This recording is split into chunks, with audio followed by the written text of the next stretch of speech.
3, 2, 1, and we are live. This is 2OF Entertainment.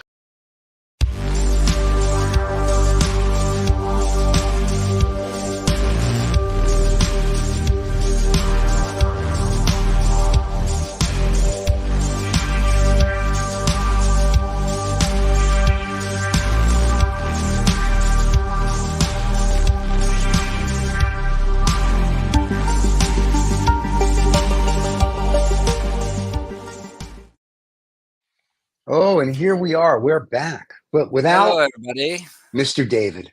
Right there, Mr. David. David is spiritually with us David. always. David's with us in spirit today. But he may come, right? He may breathe heavy. We're not sure. Okay.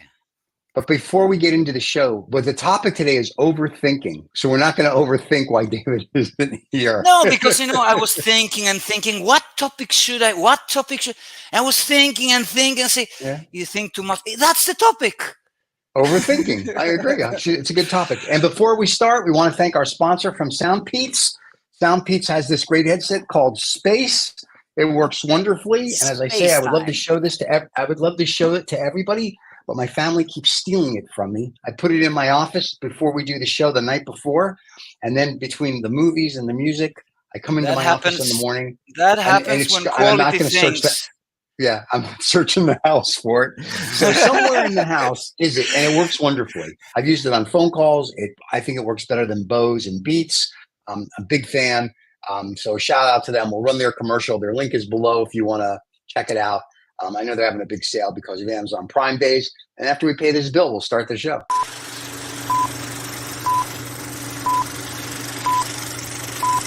SoundPeats Space. Hybrid active noise cancellation headphones. Wireless Bluetooth. 123 hours of playtime. High-res audio. The best headphones out there. And there you go. I like that. It's a cute little commercial for them. We made that for them. Yeah, that's a retro one, but it's you need. I couldn't hear you very well because the music was too loud a little. Well, that's but it was very nice. We blame that all on David. That the music's too loud. When he comes, here's David. Oh, now we're going to blame it on David. Look, so there he is. We're talking about overthinking. Yeah, it's telepathy thing because we're just talking about you, about putting the blame on you. Yeah, we're talking about you. Well, let's just start by saying that if you schedule a show to start at 2:45 in the afternoon, then we're starting it earlier and bitching to me about not being on time. So first of all, you're just in time. It's just too much overthinking from your side. Right, there you go. And part of the other problem is that you know me. So even if the show says it starts at 45 minutes to the hour, we're starting 20 minutes early. So if you show up on time, you're already late. Yeah. He came exactly on time because after the commercial, after the commercial. You did. Congratulations. Look at you coming after the commercial. You didn't have to overthink that. No, I didn't overthink anything. But first of all, I would like you to consider. Yes, sir. Not to overthink, but to consider that if you're going to jump on this show early every week, just change it in the diary until 14:30 years CET. So then we know where I'm going to do that. You know what? I'm going to do that. I'll do that right now, so we don't have any more problems. Because God forbid that we have a problem with our David, that we have a... Oh, no, it's not a problem. It's not a problem. It's just I have alarms about things that I have to do during the day. So I knew I was on time for this one, but obviously... Okay. All right. So here we go. Just so you know, we changed it in the diary, David. So now you have no more excuses for being late. What you were overthinking about? The elections in the UK or in France or what? What are you overthinking about today, big guy? No, too much. Yeah, personal stuff. Okay. So. But you were overthinking, right? I'm trying not to because I will have that. We've decided, my partner and I, not to overthink stuff because we're just getting sucked into this emotional black hole which we don't want to be in. And the black hole. So wait a minute. So overthinking for you is an emotional black hole. No, that's a consequence. Yeah, that can be. Yeah, Okay. and it you know, and then I end up getting really have very blue moments and blue days Right. that which are not a consequence of anything that I'm doing in my life, but consequences of other people's lives that flood into mine. Ah, okay. Yeah, other people That's have interesting. an influence in our life for sure. Yeah, yeah. And so in order to not to get involved in this enormous swimming pool full of poo, then just to step back from it and not to overthink it. Take each day as it comes, and that's it.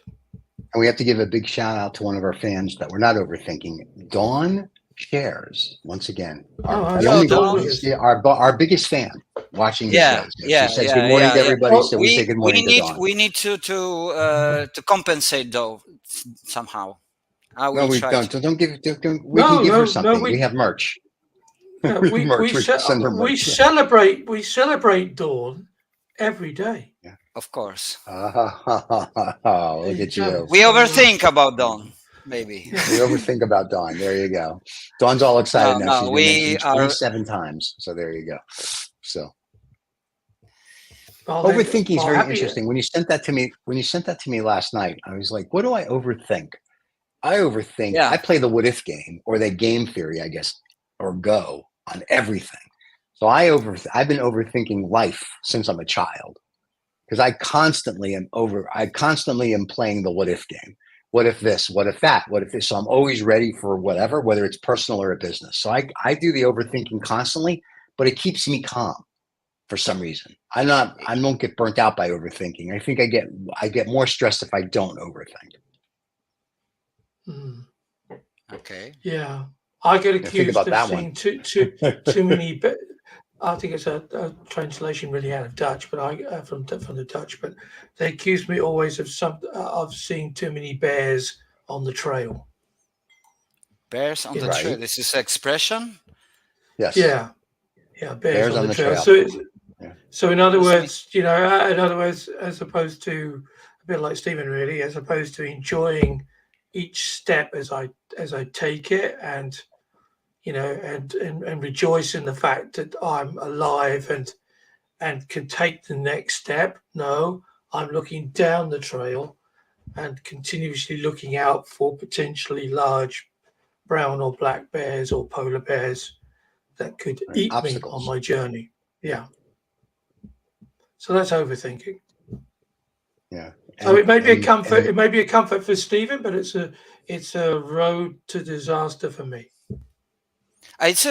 In general, it's a road to disaster to everyone, except from the part that Stephen is saying. But this kind of overthinking that you're talking about is different because it's about planning more. So when you're planning and you don't want, unexpected surprises to you, so you want to get ready. Of course, we know life is full of surprises. There always something comes up that you were never thought about. And this is probably the beauty of life. But I want to start a little different because let's see what is overthinking in general. What is thinking in general? And as I always do, I put some philosophy into it. Of course. And I will talk about that overthinking in general. It's a product of metacognition. And metacognition is the thing that we have, humans.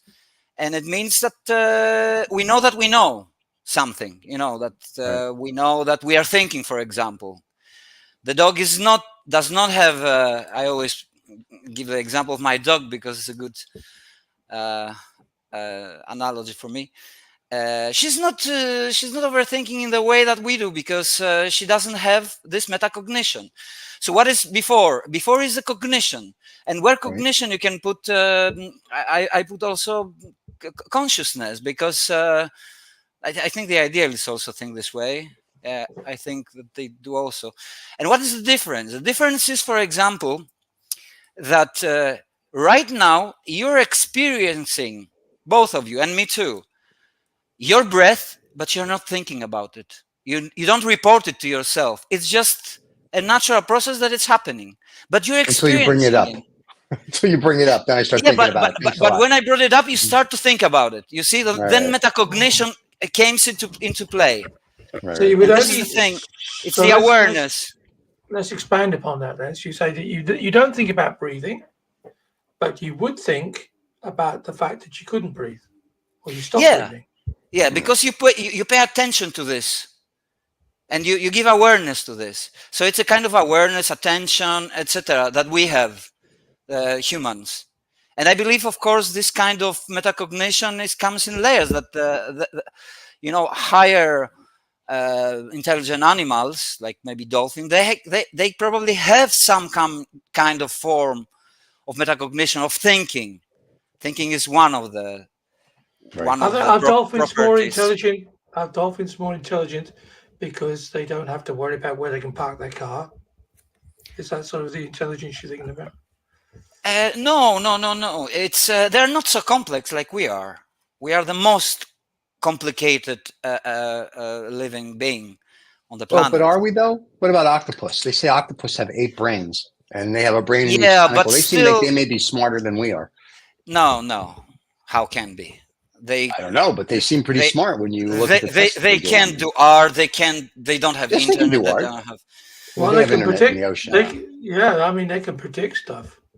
There's famous octopi, octopuses. We can predict things also. When Stephen is trying to overthink with his planning, in reality he's trying to, what I said before, he's trying to find but the most possible outcomes of something so that he's ready. This is planning. This is good stuff. And that's why he feels okay with that, because I did my stuff. I tried to find every hole in the decision making, or it helps his decisions actually, right? So this but of course does it? I mean, people who overthink stuff, sometimes we go into that famous conversation we had a couple of weeks ago, or last week it was with lots of business club. People go into burnout because they're looking at every scenario. Yeah, it can lead to that. The excessive. There are limits, and every person probably has its own limits, and maybe societies also, and species also, etc. And I'm guessing that Stephen is inside his limits, but there are forms of overthinking that you cannot stop. The thoughts are coming by themselves. If you're worried too much about something, for example, the things are coming, maybe about what you were talking at the beginning. Maybe the thoughts are coming and coming and coming and coming, and you say, oh, come on, stop. I cannot continue like this because it doesn't help me anywhere. I tend to become anxious. You get burned out. I've moved on from I can't to I won't. That's a different way to do it. That's a good way to do it. Yeah. That's even better. So because I've drawn the line for myself, because it's sometimes ideas for me. If I have an idea about something I want to do, something I want to make, or some idea for a show or whatever, it's a bit like, if I close my eyes, it's a bit like watching leaves falling from a tree. And they just keep fluttering down and down and down. And it's not just one leaf, it's the whole tree falls out. And that can sometimes, bring incredible overload in my brain, because it's just too much stuff. And then you have the same problem as if you had all those leaves in your backyard. You have to go and sweep them up and put them somewhere. So I think focus. I'm not very good at focusing. Then I don't know. Some people say if you're really focused, you're not particularly creative. I don't know. That's not really true. I think. Yeah, I don't agree. I think everybody's focused and they do things in their own way. Like I'm very focused on whatever I'm doing. But if something comes up and I can still be focused on it and just say do something else that needs to get done, you still everyone's different. Not everybody's going to Like I have some friends that are just focused on one thing, and if you interrupt them, their whole world is ruined. They can't do anything. They're screwed for the day. I get interrupted all day. So what I've mastered or learned is that it's okay to put project A over here for a minute and deal with whatever this is and deal whatever this is. And then I just go back to whatever I was doing, and it's fine. And you focus on what you're doing at the time you're doing it. So that's what I do. But I think why a lot of people have issues with that, and I use the word issue not as a judgment for how you deal with it, but the fact that some people have difficulty in, once they've put it aside, they can't remember where they put it. Maybe that's a different story then. Yeah, and so you get, it's like you start off with one plate on the dinner table. I suppose it's better to look at it as cooking, really. I mean, I'm a terrible cook, but if I do cook things, then I have to have just what I'm doing, but some around me, and that's it. Just that one bowl. The rest I clean up as I go through. But my experience in life, and I may be totally, just me, but I've had the most fabulous meals I've ever eaten. When you go into the kitchen afterwards and look, it looks like World War III. Right. So, but I can't function with that. I was once told when I was working somewhere, they said your desk looks like nobody works there. That's funny. Okay. It's so messy, you mean, or it's empty? No, it's because if I don't have things tidy around me, I got so much chaos in my head. Chaos. If I don't have it, if I can't. So what happens? You thoughts come and go all the time, and you cannot focus on some things. Yeah, this is the kind of disease. It's kind of condition that many young people have now. Really, distraction in general. It's this distraction. So it's kind of overthinking, but it's not controlled overthinking, because Stephen was talking about controlled overthinking. Right. And that's the difference. And we are actually talking about this issue that you have. Well, what about social media then? Is that a way of controlling that? Because you're continuously scrolling through social media. You're being rewarded maybe instantly, and then you go on to the next thing, so you don't have to worry about it. You don't have to overthink what you've just seen because you're immediately offered something else to consume. Look, you have a point here. I never thought about it. We know more or less what social media is doing, but look, since it's a condition that many people, especially young, have, and social media are towards young people in general, when you are scrolling things, you don't think, you watch, and your thoughts are going a little, very softly about what you're looking, and most of them doesn't need too much of attention. It's not anything too philosophical, deep, or something. It's just silly things that come. So you want to unload your head from things like that, but at the same time, you begin more distracted because you train your mind into many overload of information, because it's an overload of information, right? But social media is almost like mental masturbation, right? It's 30 seconds of nothing or 10 seconds of nothing. And what we have found masturbation is very good, because you do it and then you unload and you're okay.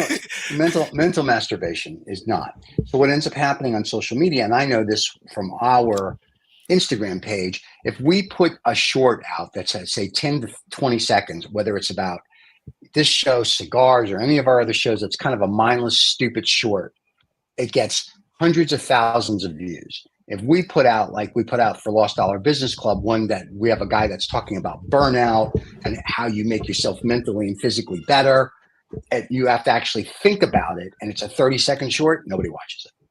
It gets like 200 views, and that's it. And same on YouTube.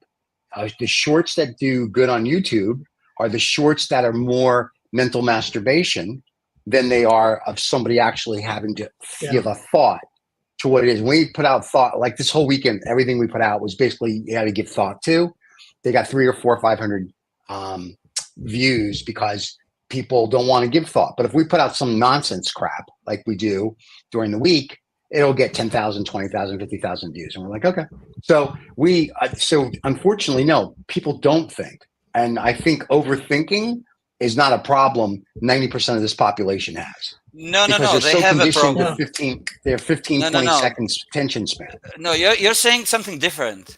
They don't think in a quality way. Thinking is coming all the time. It's all the time. Right. And I think that social media is bringing thinking, but it's bringing not quality thinking. It's bringing That's any the kind of point. shit thinking. It's just, That's you what I was forget trying it. to. That's what I was trying to allude to. It's like if we have this fundamental desire to think about stuff, we're taught from think about this, think about looking right and left when you cross over the road, think about doing this, think about doing that, and then you have this object, where be it a smartphone or a tablet or whatever it is that you're looking at. It just enables you not to think. So you're sort of rewarding in the fact, there's something happening in my brain, but you just sort of, as Steve said, just okay.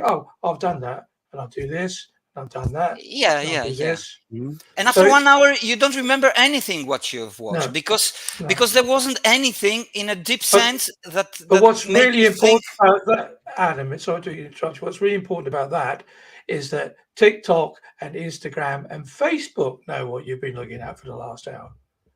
That's the important thing. And Instagram and YouTube, they all do because they use the algorithms. But that's not thinking. That's just Big Brother following you so they can push more crap in front of you. There's a difference because they give you thinking and not. Yeah, you start looking at videos with cats, and before you know it, your whole feed's full of it. Yeah. So it's and so you're into this must be a good thing to think about. I'm being very I don't know about that. But I think for stupid people, sure. Listen, I think the internet when it first came out had a potential to be something magnificent. I think just like now AI with now. the internet, right? Well, AI is magnificent because it runs the world, and we're the Illuminati. We know this, but anyway, the problem with the internet is between all the crap that's on there and then all the porn that you can get. People don't use it for anything. I mean, like if you say to people, what do you use it for? There's a handful of people that use it for advertising. They use it for analytics. We find on our side, we use AI now much more than Google, Yahoo, whatever's out there. Like if I want to know something, I actually now will go to the AI and say, okay, tell me about this. And then I can fact check it, if you will, on the internet. But no one's really using the internet. I think the way that the people that kind of came up with that concept, we can give you all this information. We can do this. We can do that. The way that I think they thought it would be used. I think people now between advertising, stupid searches, it's mostly crap. I would say, like, if you take the internet and you say, how much of it has social impact and how much of it is just crap? And then there's a little whatever in between of maybe thinking. So let's just say there's 10% of social impact and thinking and 90% is crap. And I bet those numbers, and it's just my swag, I'm assuming that was probably correct. I don't think there's a lot of benefit to the internet anymore. I think the internet's just become a place of garbage. Unfortunately. It's funny. It's funny because I think 12, 15 years ago, there was a family member who's since passed. He loved his tech and everything, and all of a sudden, he just said, "Oh, what's I've heard about this internet. What's that? How can I get onto that?" And I said, "Yeah, okay, I can help you with that." Yep. And he said, "Well, what is it?" And I instantly said, "Oh, it's an intellectual sweet shop." Intellectual candy store, and that's how I experienced. He said, "What do you mean?" I said, "Well, you'd be able to visit, libraries and check facts and books, and that's how it was then." And then all of a sudden, I think it's still this way. Come on, guys. You have to double check the facts that you get from the internet because they're wrong. Because any idiot now can post something, and if enough people go, it depends on the sources. It depends on the sources always. Yeah, that doesn't seem to be important anymore. The source. Yeah. The fact that it exists on the internet means that it has an element of truth. Right. That's the problem. People go, "Oh, it was on the internet." It's true. So we joke around sometimes during the show. We'll say something. We'll go, "Well, it has to be true. We just said it. It's on the internet," and then we know it's total BS. And we laugh because it's 20 years from now or 100 years from now, some Yeah, but AI or some person's going to research and go, "Well, those guys said it's true. It must have been true." AI is trained. It's how we train it. But the truth is that everything exists on the internet. You can still find books. I use the internet for crap, but I also use it for deep conversation that I watch and books I read. I read from the internet. I don't read books. But that goes back to what I said, though, right? Yeah, but The 90-10. It means you have to step over TikTok, step over Facebook, step over Snapchat, step over Instagram, and all these obstacles are put in front of you. All this crap candy which is put in front of you, and to talk about overthinking. People don't want to think. Oh, I've been thinking all day, so let me just sit and they use it. Especially because all those platforms are different. For example, Facebook has got things also, or links that you can go and search, and they put it might be an interesting article, political, philosophical, anything, artistic, and you can go and take a link, go somewhere. It depends on what kind of profiles you follow, etc. TikTok, for example, is only one thing. There are clips, video clips. It's very easy to get lost there. It's the same like the reels in Instagram and Twitter is also a little different because it was so they're a little different.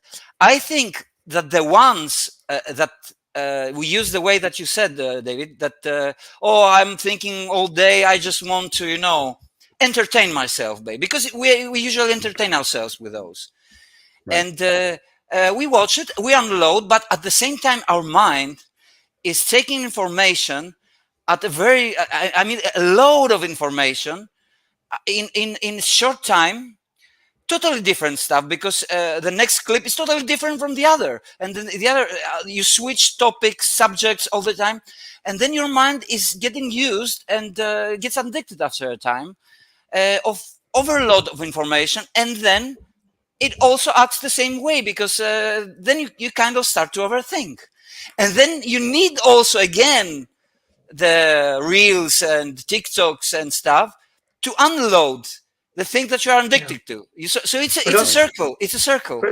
But I think the social media companies have been really clever by not allowing you to overthink. I'm being bombarded with crap candy, and they just say, "Oh, you like looking at cats? Well, here's another cat. Oh, you enjoyed those 2 cats? Yeah. Here's another 5 cats." And when you put your instrument of pleasure, your telephone or your laptop, whatever it is, when you put it away and you pick it up the next day and you go back into that social media account, it'll be cats again and more cats. Right. Yeah, so, especially TikTok has got this algorithm. It's very good algorithm. Yeah, it's better than and that I think is the problem. We talk about overthinking. I think social media is the enemy of overthinking. It's the enemy, but it also feeds it. It's a circular thing. But how does it feed it then? How does it feed overthinking? If it continues the way I said, because your mind gets too much information in a short time, so it's used to a specific form of receiving, things. And then when you leave it, then you start to do the same. It's a system. You learn and you get addicted into a specific form of too much information. It's about too much. When I say overthinking, in my mind, at least, it's too much. Because, for example, you have an issue, right? Let's come back to the main thing outside the social media. You have an issue and you start thinking, but if I did it this way and this way and this, maybe, this is a good idea. But then new ideas come and you forget the good idea that you said that it was a good idea. And finally you do nothing, or maybe you do the last thing that you thought about. It's hard. It's not easy to express it, actually, to describe it. but we all know the feeling, I think. Even I'm not a guy that overthinks too much, to be honest. And look, what is meditation? Actually, meditation is getting out everything, all those overthinkings. Actually, every kind of thinking. In meditation, you try not to think at all. That's why it's so difficult to do. Into one thing, into being. You are. That's what it is about. That's what the Buddhists are doing. That's what they say, that they don't have God. They have a state of nirvana. That means that you no longer think. That means what I said at the beginning. You are no longer metacognitive. You are not. You're more like an animal. But even an animal has kind of set of thinking, but probably not the same that we are. We have more complicated. But they also. It's interesting, Adam, isn't it? You were talking about breathing earlier on, that you're not thinking about breathing. One of the cornerstones of meditation is to think about the breathing. Yeah, but you focus onto the breathing. So after Only sometimes you forget even this. Yeah. That's what it is about. I've been doing some sessions that were about breathing. You know that breathing you take oxygen. Oxygen is toxic. And it acts like a kind of a narcotic, like a drug. And then I'm addicted to it. I can't get enough. It keeps coming. Of breathing. You can't get enough of the air. Yeah. He's addicted to air. Even though I do live in one of the most polluted areas in Holland, but there you go. A little bit of benzene in the air. That's what I don't miss in the cities there, and that's the villages are good for. Well, we live in a rather slightly villagey, like it's not that big, the town we live in, but we're stuck between oil refineries. So but you're a dense country in general. Yeah, more dense than Japan. Yeah. Holland is very dense and bigger, taller. Yeah. No, it's not big. No, I'm being a smart ass. I'm talking about people's height. Never mind. Okay. So. But no, I think the Dutch like the Japanese tourists because wherever they go, they can always take a photograph above them. They don't mind. By the way, congratulations to the Netherlands team for. I don't give. Who cares about them? You don't watch Euro? No, hell no. No, England won, and we're going to play them on Wednesday. Football is also any kind of entertainment is a way to get away from thinking? From getting away of your problems. I don't know about overthinking. No. You think during a football game. Are you kidding? During a football game, you're always thinking as a fan. Any sport. Whether it's basketball, football, baseball, hockey, when you have a problem in your life, you go and watch a movie, you go watch a film, a match. When I have an issue, when I have an issue in my life, no, I don't. Not me. That's for weak people. I'm not talking about you. I do totally different. Sacrifice virgins and throw them into a volcano when I have a problem. No, when I have any issues, I like my scotch and cigars, or at least my cigars. I can go and have my 2-hour mini holiday. When you go into a trap. Like a pitfall, like a trap of thinking about something that might be like overthinking. I don't know. Okay. But not the overthinking that you were talking about planning something or like you have an issue. What do you do to unload? To say, oh come on, this is already too much to me. What do you do to get it away from you? What Scotch and cigars. And what you drink and you don't think? Well, no, I mean, I first of all, when I say I have some scotch, I have a little drumming of scotch. And I don't drink like the whole bottle, unless it's a special day that ends. Unless it's a special drink day. A little for 3 hours. Unless it's a special day that ends in a Y, and then that's okay. No, I mean, I pour a drumming, and people then in the scotch business know what that means. So it's just a taste to get the palate. And then I have a big glass of juice with it. And then I light my cigar and I just sit there for, if the cigar's a 30-minute cigar or if it's a 2-hour cigar, I sit there and enjoy my 30-minute to 2-hour mini holiday. And I just think about whatever I need to think about, clears my mind, gives me a different perspective. And then I'm like, time to go take care of it. And that's it. So maybe what you're doing is actually you put the focus on and attention towards your senses. Yeah, I mean, your tongue, the taste.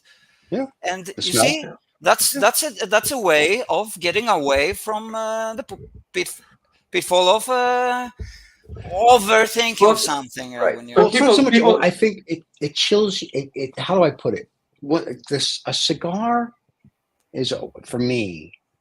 It's not if I'm stressed out or whatever. And I have cigars all the time, so I'm hardly stressed. But if I'm really stressed about something, having a cigar, there's just something about I want to say the old world of the cigar, the smoke, the this, the that. There's just something very soothing about having a cigar. That's it. And that basically just, whether it takes me somewhere or whatever it does, it just chills me out, not stressed, and I can just think through whatever, and that's it. Or I can read or listen to music or just watch the clouds or the dog. Makes no difference. Or if I'm out somewhere, I can just enjoy that moment. And there's just something about it. It's a very calming thing for me. I know other people, it's a social thing. I was in vacation. I told you like Right. 2 weeks Couple weeks ago, ago. and one person was doing the same. He had a cigars, Yeah. and I think that because I was thinking about it, I think that you probably associate the cigar with a relaxing time and like an act of getting away from all the thinking that is not needed and focusing on really. this. So it has Back to in do the with day- sensation. And Back in the day, we were allowed to smoke cigars in office buildings, and I would have meetings, and I would smoke cigars during my meeting. Back in the good old days, smoke right? in the airplanes. And I I remember. know, I remember that. But I mean, Yeah. I was too young to smoke in an airplane. But when we had meetings and we'd smoke cigars in our meetings. When we went to Russia to go do a deal, they were smoking cigarettes and we were smoking cigars. And we all learned that you don't stand up when you leave a meeting. You crawl out, or the pollution will kill you. 3-foot smoke cloud. But what I found is they smoke for what they was chain smoking like this, and we were smoking cigars. And I realized that the nice thing about a cigar is, one, if you ask me a question, I can puff on my cigar a couple for times, and I can, if I want to give thought to it or pretend I'm giving thought to it. And two, it just is just something. Once again, it's relaxing. It puts you in a different state. It's not I don't want to say combative, but it's not a combative not a competition. Even in business, everything's competitive, but it's not a competitive state. It's whatever. We're good. We'll get it figured out. So to me, it's one of those things. For some people who smoke cannabis, right? That's how they get. They smoke cannabis and they're like, "Oh, cool, dude, I love it." That's nice. For me, it's a cigar. And I can drive my car and smoke a cigar. I can go walk around a city street and have a cigar. I can enjoy my cigar anywhere on the planet, and it puts me in whatever state of mind I want to be in, which is just a very relaxed, chill state. It's interesting, I think, that Adam was saying, yeah, okay, it is. You have that association with being relaxed. Right. That's part of addiction training, because people who are alcoholics, their addiction is first of all about the circumstances which the alcohol brings to them. So it's like it's a fun time, happy time. These are all happy times. So I can't be happy unless I'm drinking alcohol, because that up to a moment. Yeah, but I'm happy with it without a cigar, though. And for me, I can go months without a cigar, so I'm not addicted to it. Because people go, "Oh my God, you're addicted." And there's times when I've been very busy, and I'll be like, I can't remember when I had a cigar last. Now, because we have a cigar show, I know every Wednesday, regardless, I'm having a cigar. But before the cigar show, whether I would smoke 10 a week or I'd smoke 3 or 4 and I wouldn't smoke again for 3 months, it's just sort of one of those things. No, I am addicted to this. You are not addicted to. Yeah, but nicotine is the most addictive drug. Yeah, it is. But cigars are different because it's a tobacco leaf, and cigarettes are different because it's all the chemicals they put in that you get addicted to. Cigar has nothing for you to be addicted to. It's like rolling a piece of paper and smoking it. It's just a tobacco leaf. You don't inhale the cigar. You don't inhale the. No, you don't inhale it. No, you bring the smoke into your mouth, and I inhale it. So I take I take some substance inside. Yeah. See, in a cigar, you don't. You just enjoy it's the aroma of it. The smoke and. But look, the cigarette. Mm-hmm. Actually, because it's got nicotine. It makes you relax, but it works also in the other way. Like for example, here, because I hear smoke more than after the show. I don't, Right. and I was also thinking about because we are talking, and it brings me ideas. And when I have a lot of ideas, the same happens when I'm working the arts. When I Right. work artworks, I smoke a lot because I Okay. don't think it's kind of, I don't know, associated somehow with something that is going on. Something Right. important Yeah. that you need to bring ideas and Well, Freud would tell us that it's all to do with because you're continuously touching your lips when you're Right. smoking this cigarette. Yeah, That's yeah. also nipple stimulation. That's how you're being the very essence of life that you are taking in from the baby. Yeah, And so this is But this is see, a my form mom of didn't love. breastfeed me. She just told me she liked me as a friend. So that doesn't do that for me. I'm Yeah, well, sorry. So, there you go. that doesn't mean that you were born with a need to maybe your need was not fulfilled, because all my needs are fulfilled. That's why I go to Asia. No, I'm just kidding. there is Listen, not a person on I, the I, planet I, that has fulfilled needs. I have every need. I snap my fingers and my servants Then come to me. you And that's must the have thought of my needs. very few needs. I, I really don't. I'm very self-sufficient and I don't need anything. And I was raised that way. I was raised that you have to be self-reliant and you don't need things. And that's how I do my life. And I'm okay with that. I don't run around and go, I don't need, how do I put this? I don't need people's approval. I don't care if I have friends.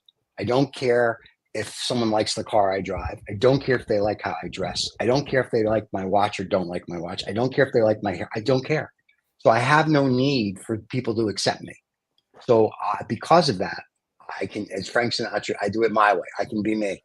I can say what I want. And if you don't like it, that's okay. And if you never talk to me again, I'm good with that. I mean, like I don't care. That's how I was raised. It's like, you be you. And that's what I tell people. They're like, oh, what do I need? I'm like, just be you. And people look at You're me like, but I can't. okay. Then you are because it also has to do with what we were talking about. When you're never disappointed from people, like People disappoint me constantly. And then the ones that disappoint me, I get rid of. I write them all. I'm done. yeah, Here's how I but look at people. that's an He easy does. way. That's an easy way to go away. No, It's it's an not. easy. Here's how I look at people. Oh, I come will on, you mention fight you. for the people that you care, No, I because don't. there are I people mean, also they make mistakes. well, it's okay to make a Yeah, mistake. but that's different. Mistakes are different. Mistakes are different. And I will mentor somebody. And I used this example the other day on Lost Dollar Business Club. If it takes you 15 hours to figure out how to put a cap on a pen and you don't give up on you, I am there with you every second of everything. The minute you give up on you, then I'm good with that. I mean, like, all right, if you give up, then we're good. I'm not going to keep, I'm very funny about this. And I was the same way as a kid. I try to be with people that are like-minded, that always want to kick in the door, always want to go forward, always want to be better, always want to do something.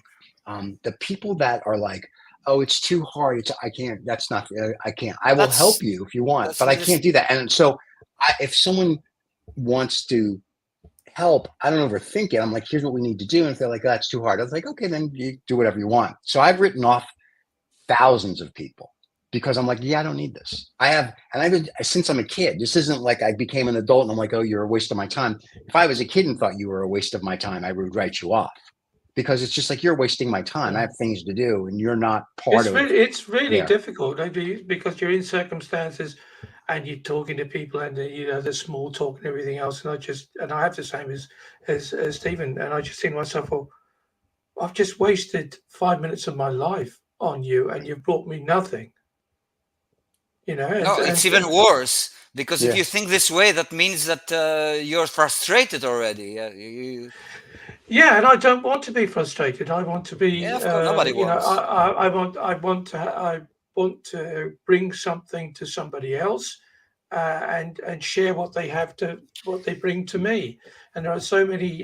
So I'm not very good. I've been in sales all my life, but I'm rubbish at cocktail parties and that sort of stuff. Small talk. I'm no good at that. But here's where I don't mind small talk. I don't mind cocktail party. I can do all that crap, right? Because of the field, do investment. That's what you do.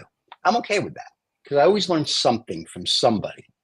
But just because you out of a 1 hour dialogue with someone, I learned this one little bit. That doesn't mean they're going to be my new best friend. It's like, okay, I learned something from you. That's good. Go bye bye. It's like, so my mentality is much different. is like, I'm very much an introvert. And people that see me, they're like, no, you're not, you're an extrovert. I go, trust me, I'm an introvert. I only turn the switch on when I have to. You know what I mean? It's like, okay, it's time to be on. I have to go, I have to do Carney. I have to go do the show. And I don't mean this. I mean, in the real world, I have to press the flesh with people. And when the show is done, I want to go back to my little hole, leave me alone. Or I want to go like, just let me do my thing, right? So my mates, my friends like you guys, if we go out, different story, I'm in a different thing. But when I have to go do something on my own, or when I have to go to wherever it is for a business trip, and I have to go press the flesh with 1,000 people I don't know, that's a different mentality. And I always look for what I'll learn from, and you learn something from everybody, but that doesn't mean that it's a waste or it is a waste. It's just, I look at them, I'm like, okay, like, I don't look at them as what are you going to bring me? What's the benefit? I mean, because some people it starts off slow and some it doesn't. It's just, my mindset is very much, if there's no real value in you, then I mean, you're not going to be someone that sit there and call every day. It sounded quite brutal how I said it, but it's just afterwards I just reflect. I could have done something else. Yeah, I could have, and it's like, I'd much rather watch a documentary than watch a movie because I can learn something from a documentary. Yeah, for that 60 minutes, whereas I was just watching, Or it depends on the movie, because you can see an action movie, or you can see a more drama or something that will make you think a little more. Or that Alien it's a choice. Television series that you watch, that you made me watch. I watched that Alien television series that you were saying, oh, it's great, you got to watch it. So I watched the Resident, that. So you watch it. The Resident Alien. Yeah, I watched that. That was very cute. It was funny. It was funny. Which one? Resident Alien. It's on Netflix. Alien. Yeah, because we didn't. We didn't plan to watch it, and it hates it. She hates all the sci-fi stuff. So we just was flicking through, and I just was watching a bit of it. And she sat down and she started watching it, and I didn't kind of tell her about what it's about, and then she rolled into it, and I thought, okay, well, that's fair enough. Okay, but coming back to the topic, I want to say something that Stephen was saying. What you said before, that Stephen, you're a guy that you appreciate more of action than thinking. I mean, okay, thinking, but dynamic. Like you described yourself as a dynamic person that you like to do, and I want to say that overthinking. Well, it's why not? And but overthinking makes you be very theoretical, because you don't you are stuck, and you don't decide actually to take action, to do something finally. So the balance, again, you remember when we were talking many episodes before, and I was saying that the balance is everything, because we need thinking, but we need action as well. But only action without thinking is not good as well, because you're doing stuff without thinking. That means that leads to a lot of mistakes, probably. Right. But the balance of it, it's the best, because overthinking and thinking too much doesn't lead you also anywhere. Where does it lead you? For me, I think playing the what if game, or game theory, whatever they want to call it. We used to call it the what if game. Now we have to put a name on it. Game theory. College, you have to make money. They have to they have to charge for credits. We just call it the what if game. So when I play the what if game, I like that, because when I do action, and I don't sit there for 5 years and go, what if this? I mean, like, my what if game takes about a billionth of a second, and I'm like, we have to go do this. Like, I have to remember, I was raised a certain way. I worked in an industry that's the way you do. I don't sit there for 17 years going, what if that? I mean, I play the what if game. My what if game has to be in milliseconds. I don't have the time luxury to sit there and play the what if game for hours. Yeah, but still, the decision that you make is based on your experience anyway. That means that you have decided that, okay, I will not do too much thinking, because I must act, even if I make a mistake. But if I understand that I make a mistake, I'm focused on this, I will go back and I will change the mistake and go somewhere. Yeah, I'll go somewhere else. So that's the dynamic. And that's the hypothesis I use, or theory or law, depending on where you want to put it, is that you kick in the door and you always go forward You don't go around the door. You don't go up or down or whatever. You go forward. You kick the door in. You keep going forward. And if you make a mistake, you can fix it. So I always tell people, like we'd have interns or new hires, and I'd be, listen, kick in the door and go forward. If you make a mistake, we can fix it. It's the people who never make a mistake. They've never done anything. Yeah. And by making a mistake, we can always make things better. Yeah. And that's why I keep telling people, you don't. There's no learn problem until with you make a mistakes. mistake. There's no problem Mistakes with are fine. mistakes. You can fix Exactly. a mistake. I mean, But you learn from mistakes. You learn. Unless you're in charge of the nuclear weapons and you push the button, that's a different mistake. That's a bad mistake. That's the final I mean, like, mistake. that's the final mistake. It's like, that wasn't a good choice. But at the end of the day, as long That's what as is not going to you- happen. let's hope not. As long as you kick in the door and go forward, and I'd rather someone come to me, listen, I did X, Y, or Z, and this is what happened, but I think there's an issue. I can deal with that because we can go, what did you do? Okay, we can fix it. We can make the phone call. We can do whatever it is. But if you don't do anything, and people today, I think, are just scared I think they're scared of thinking. So there's not a lot of overthinking. And 10%, and it's just 10% of the population, I'm sure, that does think. And I'm sure there's a smaller percentage of that do overthinking. I don't think overthinking. No. we don't There's teach the a kids lot of anymore. overthinking. There's a lot. It's what I said Do you think? before. Yeah.